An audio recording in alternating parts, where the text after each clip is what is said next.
back to my YouTube. I'm so glad you're here. I wanted to talk today about trauma bonding and our children being trauma bonded to the abuser. It's really incredible how easily we forget, and I don't mean it in a bad way, but how easily we forget that our children have actually experienced significant trauma bonding to the abuser, who, by the way, is their caretaker.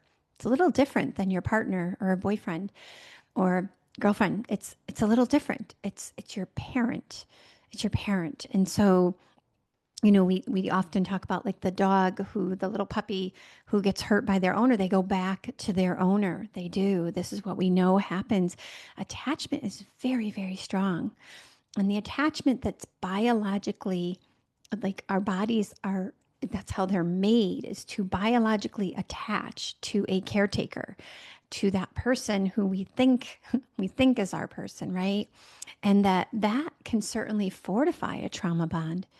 So recognizing that our children are living in a disassociated state, they're disassociating from that trauma. They don't want to remember how bad it was. They may not have actually been in the room when there was physical violence, but they heard it and they felt it in their bodies. We know this very clearly, right? The children are not just witnesses of or exposed to, but that they're actually feeling it in their body.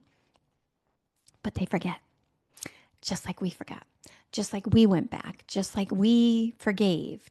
It's the same story, except it's stronger. It's much stronger, right? It is intended to be strong to ensure that children survive, and survival feels like attaching to something, even if there's been experiences that haven't felt safe, even if those experiences haven't felt really good all the time. Our brain goes back to that's what survival is, and that's our brain's job, is to help us survive. So we have to actually be patient, be understanding, see things through the coercive control lens, understand their experiences of coercion and control, understand that while they're with that abuser, they have been over and over again drilled in how, and grilled, drilled into their heads how maybe you are not a safe parent, how maybe your family is crazy, all of these things that create a separation for the child and truly feeling safe with you. And they know they're not safe with the abuser, but man, that abuser's so much more powerful. It's the power that keeps them tied in, and just like it did with you.